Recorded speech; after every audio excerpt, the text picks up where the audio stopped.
actually driven the Jaguar F-Type in all three of its guises, and the conclusion is that it is truly a top sports car.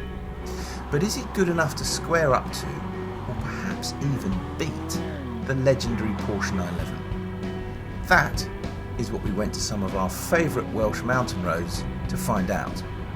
And the versions we took with us were the £68,000 V6S F-Type and the £82,000 Porsche 911 Cabrio. I suppose you might think it's a bit unfair to be comparing the V6 F-Type with a 911 Cabrio, because this car costs 82 grand basically, whereas the F-Type costs just under 70. So in theory it's quite a lot higher up the food chain, but you know, when Jaguar were making the F-Type, when they were benchmarking it against its rivals, the 911 is the car that they chose. The 911 is the car that they said, right, we have to make a better car than that. So straight away the 911 feels a little bit more compact from behind the wheel compared with the F-Type. The ride is a little bit firmer on these roads in particular, but it has this lovely feeling of agility and compactness, which the Jaguar doesn't quite manage to replicate. The Jaguar feels a little bit more like a boulevard cruiser. The 911 feels that little bit more focused. And there are lots of similarities between them, not just on the road, but on paper as well.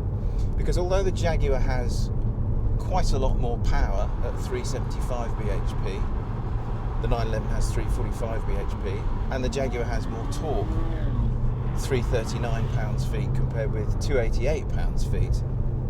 The key thing is the Porsche weighs nearly 200 kilograms less than the Jaguar, and on the road and on paper that means it's much closer to the F-Type than you'd think. In fact, the 911 has a slightly better power to weight ratio even than the F-Type. But the engine in this car is just sweet as a nut. I mean, it doesn't tear you down the road like the more powerful 911s do, but the response to the throttle and the way the engine just flies around the rev counter over the last 1500, 2000 revs is just delightful, and it makes a really nice noise as well. But I think the nicest thing of all about this 911 Cabrio is the chassis.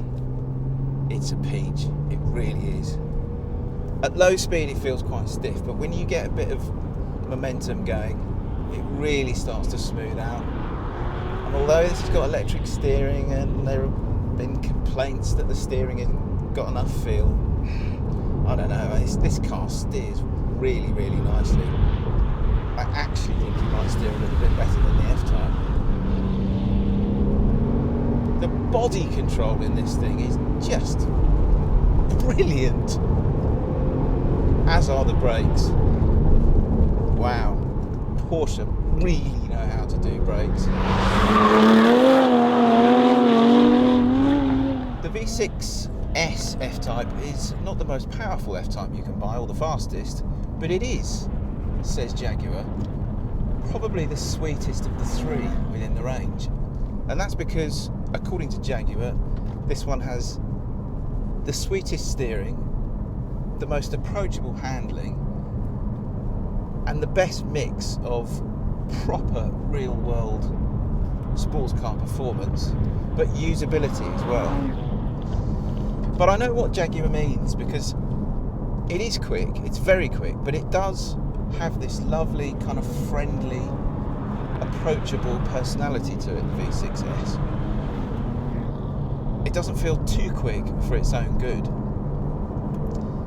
And I think that because the gearbox, the 8-speed quick shift gearbox, doesn't have as much torque to deal with as it does in the V8S, the shift quality is that little bit crisper, that little bit smoother.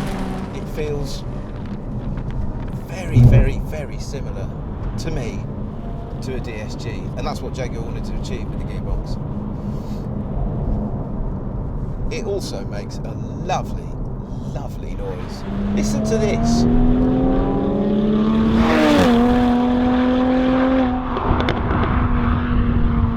As with the V8S, you get this dynamic system where you can, via a touchscreen, change the dampers, you can change the exhaust note, you can change the steering feel, the speed of the gear changes.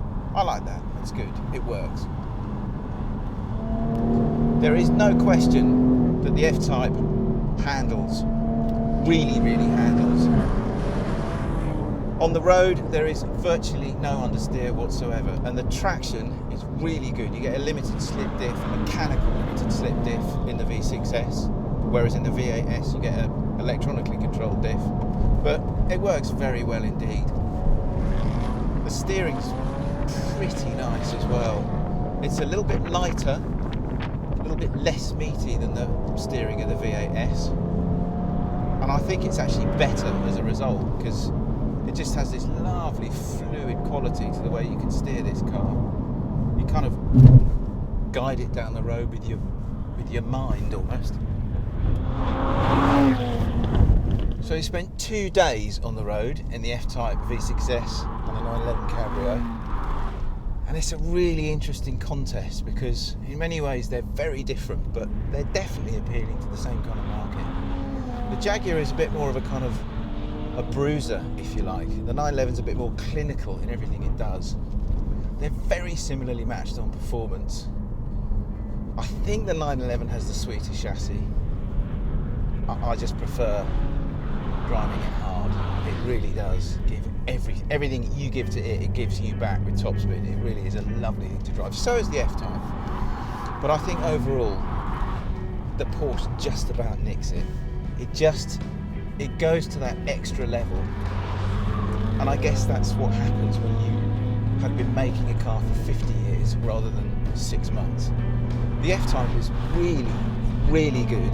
It's a terrific sports car and a fantastic effort from Jaguar, and bear in mind that it costs nearly £15,000 less than the 911, but the 911 is just that little bit better.